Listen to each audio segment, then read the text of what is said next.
You know, when it comes to quote-unquote traditional rhythm games, I'm not really the biggest fan of them. I prefer something more experimental rather than clicking circles or hitting the same keys over and over again at the right time. That's not to say traditional rhythm games are bad, not at all actually. Unbeatable and Rift of the Necrodancer are incredibly fun and polished experiences, but I've always preferred games like Hi-Fi Rush, Metal Hellsinger, Crypt of the Necrodancer, etc. These are all extremely well thought out, polished, and wonderful games. But let's say you don't want something that's entirely polished. Let's say you want something a little rough around the edges, something rugged, something distinct, something loud. Well, let me introduce you to a little game called BPM, aka Bullets Per Minute.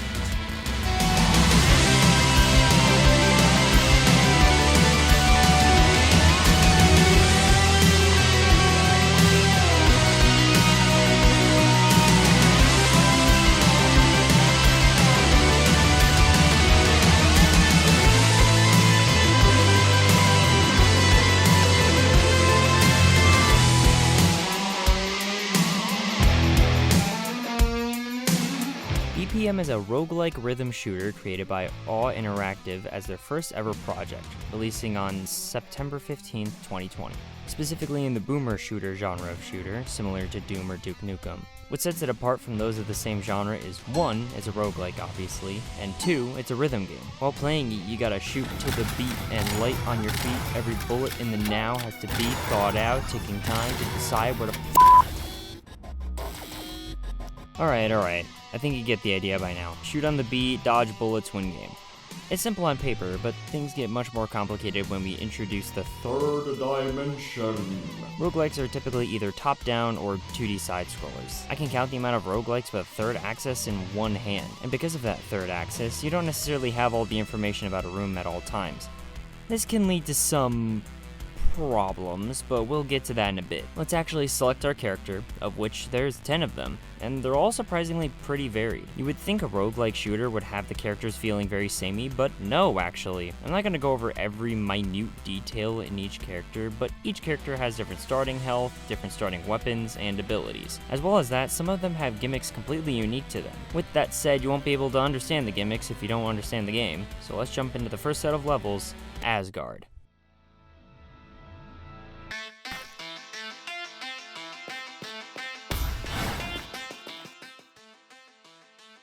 As the first set of levels, Asgard is the simplest and easiest floor to navigate, and this is where you're either going to love this game or stomp it to bits, simply because of one thing: the crazy high saturation on every single goddamn level. It is actually unreal how much this shit messes with you.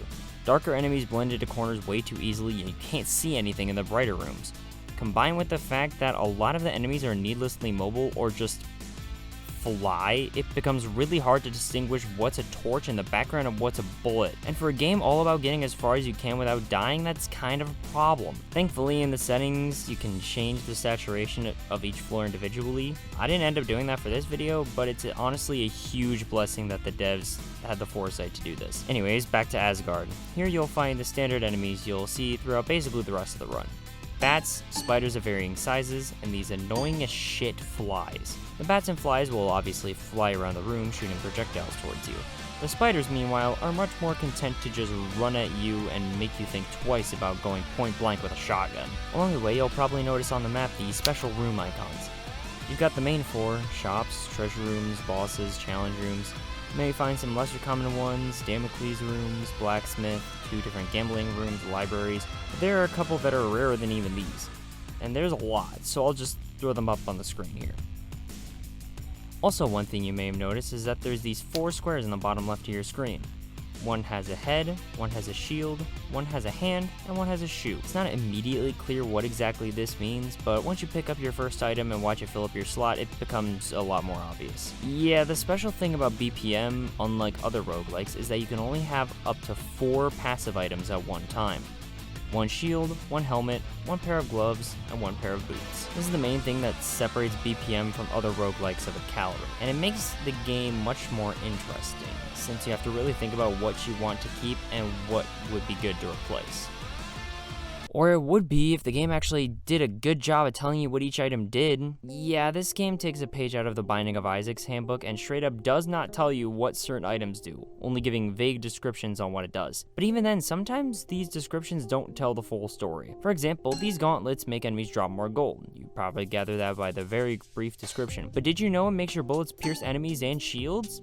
I didn't until making this video. And even with the ones that are pretty self-explanatory, a lot of the time, even the wiki can't tell you how boisterous the effect is. For instance, these boots give you a speed and range up, but how much? Even the goddamn wiki doesn't know. Or these boots that kill enemies at low health. The wiki doesn't know if the health threshold is a flat value or a percentage. Or even the shield looks pretty unassuming at first. It says cooldown reduction, so you would assume it just lowers whatever ability or ultimate cooldown you have, right? Well, it does do that really well, actually. But did you also know it apparently lets you see the hidden quarter beats? Neither did I. There's no spot in the game where you can see what items you've collected or what they do, like in the Binding of Isaac or Balatro. So it's really hard to gauge if replacing something with something else is worth it unless you've taken the risk already. With that being said, a lot of the items are more interesting than stat increases, so it's usually pretty clear what something does. Usually. Anyways, you may have also noticed when loading into the floor that there are sometimes these extra affixes. These are floor modifiers, and they're all awful. The way I see it, there's not one I would want as opposed to just a base floor, except maybe castle. These are basically just the Binding of Isaac curses, except not as awful, except Baron. Baron. All my homies hate Baron.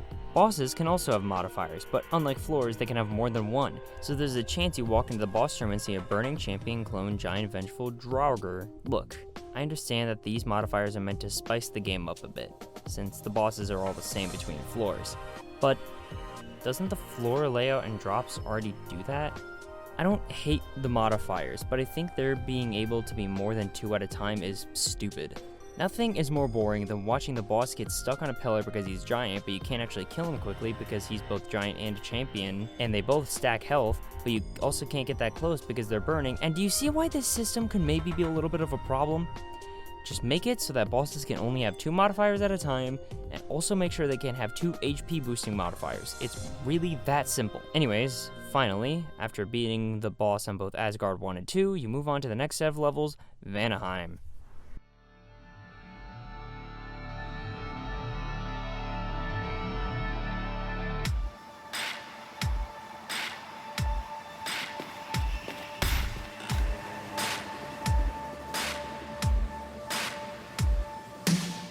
Vanaheim is much easier to look at in comparison to all the other zones. It's a deep greenish color, but all the enemies are still highlighted orange, meaning they pop against the background easily. But to compensate for that, this floor just sucks to fight in. I can't go one room without getting caught on a pillar or rock or something, which really sucks because this floor has the highest concentration of the most annoying little shits in the game. With the Guardians forcing you to dodge their volley before you can even hit them, Flies taking way too much effort to kill, Scorpions running you down when you're on the ground, and Blades going invincible when you hit them once, this is the filter of this game. You either die here, or win and pretty much have a smooth ride all the way to the end. Along the way, you'll probably have found a library with an ability or ultimate inside. I haven't explained these yet, but abilities are quicker cooldowns that can be used multiple times in a room, and ultimates are charged by clearing rooms. Most of the time. A lot of the actual abilities range from decent damage dealing tools to basically useless, and a lot of them are kind of misleading. Blocking projectiles seems good, but it's in such a short amount of time that it's not only basically reactionary, but also can't be used on a lot of more difficult enemies. Meanwhile, some that seem really bad are actually really good. The description of Snipe only says that it's a fast-moving projectile, and it doesn't seem super powerful at a glance, until you realize that it does 750 damage as a base. To put that in perspective, the standard starting pistol does 50 damage. This dinky little bolt does 15 times the damage your starting weapon does, and does knockback to bosses. While abilities like this can be useful, but niche, ultimates are generally all good. Most ultimates are good on all characters, but some are more specialized, being good on some characters and awful on others. You got stuff like increasing all your stats, making you invincible for one hit, spawning a right of chest, spawning a bunch of explosions, all great stuff. Oh, I forgot to explain stat ups. When you're running around clearing rooms, you'll notice these shimmering statues with a bowl in front of them. Put a coin in the bowl, and the stat will be increased depending on the statue in front of it. It's nice to actually know what stat you're increasing, but you can't tell how much it's actually being raised, to the point where even the wiki doesn't fully know.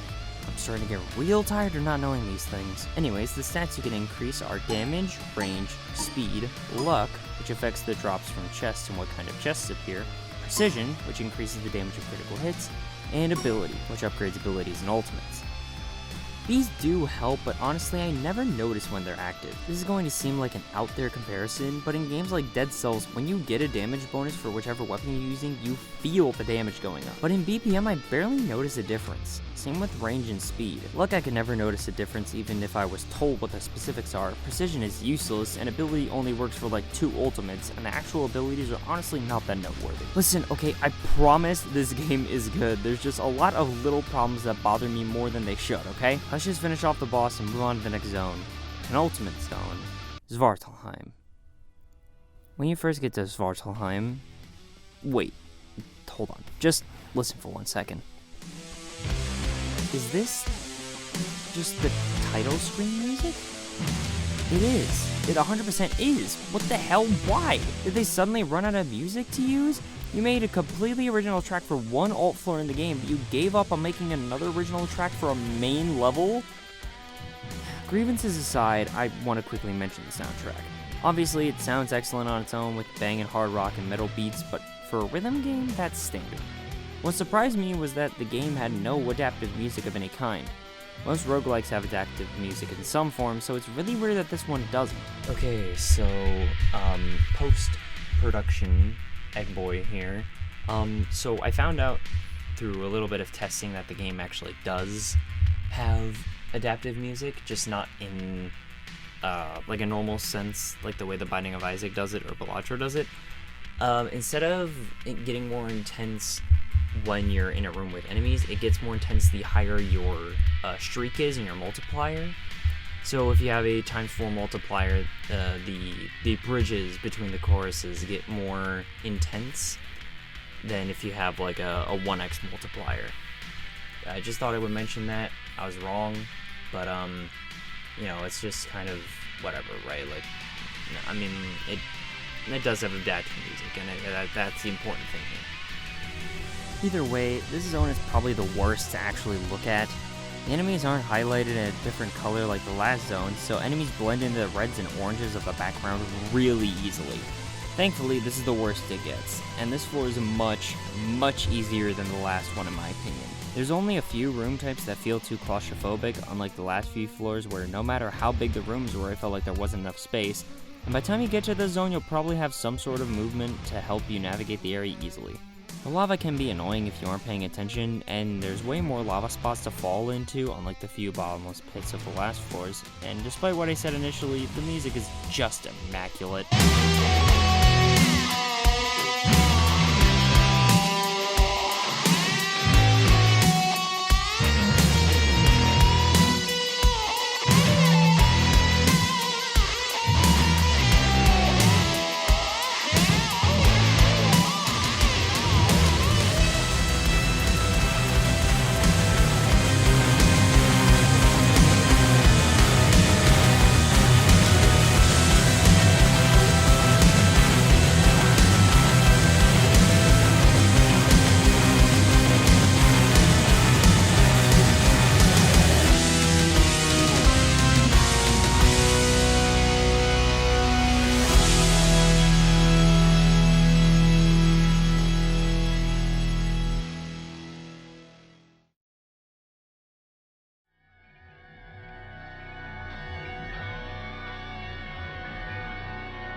Final zone and last challenge is Helheim, and this zone either goes one of two ways.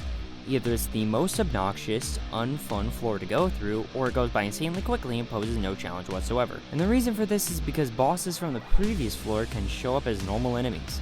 Yep, this game pulls the boss comes back as a normal enemy to show you how strong you've got. To be fair, it does actually work here since a majority of the time you'll kill whatever boss in seconds, but this is where the torture comes in, because they can spawn along with other enemies, and if those enemies get in the way of a mandatory dodge, you are screwed. Not only that, but some bosses have attacks that you need to take cover for or stand in specific spots, meaning that if other enemies take advantage of that, and you don't kill them fast enough, you will take damage, and it's pretty hard to do because for some reason we're still dealing with flies. This is also probably your last chance to get some good items, because right after the first floor of Helheim, there's only 4 rooms on the very last floor. A shop to your left, a big dish that you can put coins in on your right, and the final boss. In order to fight the boss though, you have to go through 3 separate enemy gauntlets.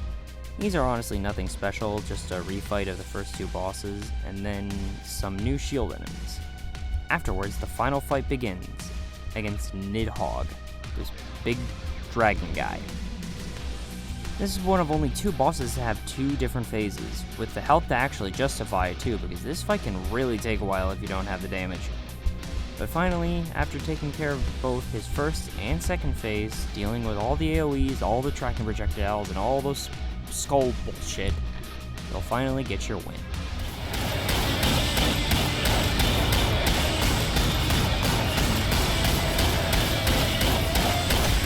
Holy shit.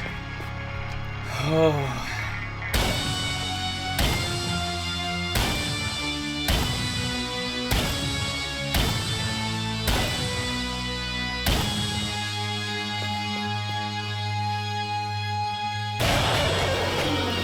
I thought I was recording that. Oh my god.